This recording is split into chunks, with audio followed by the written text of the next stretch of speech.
Halo semua, perkenalkan nama saya Sylvia Vindan Cirayu dengan NIM 2506030012 dari Program Studi Ilmu Keolahragaan Fakultas Ilmu Keolahragaan Universitas Negeri Semarang.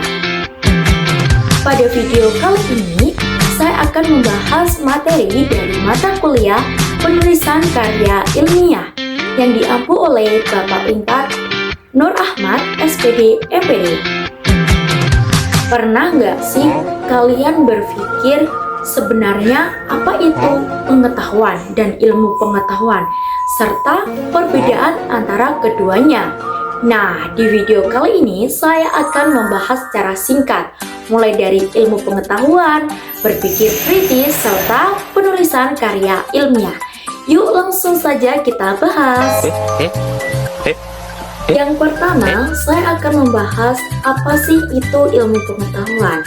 Menurut Anggraini tahun 2023 dalam jurnal ilmiah Wahana Pendidikan, ilmu merupakan aktivitas sistematis untuk membangun pengetahuan melalui pengamatan dan percobaan.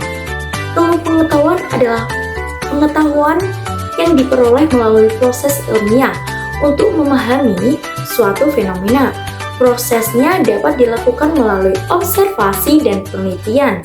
Kemudian hasilnya dianalisis dan diuji berdasarkan fakta. Yang kedua, saya akan menjelaskan tentang perbedaan pengetahuan dan ilmu pengetahuan. Pengetahuan dapat diperoleh dari pengalaman dan panca indera seperti melihat, mendengar, dan merasakan, sehingga cenderung subjektif. Sedangkan ilmu pengetahuan diperoleh melalui proses sistematis yang dapat diuji.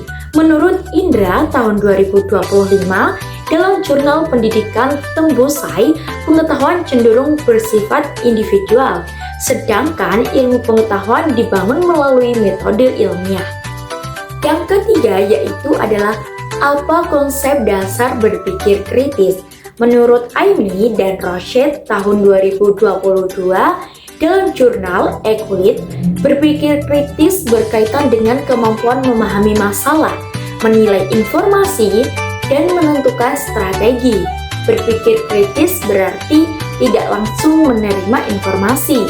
Kita perlu mengamati, mencari bukti, menganalisis, dan mengevaluasi sebelum mengambil kesimpulan. Kemudian yang keempat yaitu apa konsep dasar karya ilmiah? Ada 3, yaitu yang pertama logis, empiris, dan sistematis. Logis yaitu berarti masuk akal, empiris berdasarkan fakta atau data dari observasi dan penelitian, sedangkan sistematis berarti disusun secara teratur. Menurut Hasbullah tahun 2022 dalam Edukatif Jurnal Ilmu Pendidikan, karya ilmiah disusun secara sistematis dan berdasarkan fakta empiris. Yang kelima yaitu adalah apa saja jenis-jenis dan ruang lingkup karya tulis ilmiah. Jenisnya antara lain yaitu adalah makalah, artikel ilmiah, laporan, penelitian, skripsi, tesis, dan disertasi. Menurut Ningrum tahun 2022 dalam jurnal Prakasa Pedagogi, karya ilmiah dapat digunakan untuk menyampaikan hasil kajian maupun penelitian secara ilmiah. Yang keenam yaitu adalah tujuan dan manfaat menulis karya ilmiah.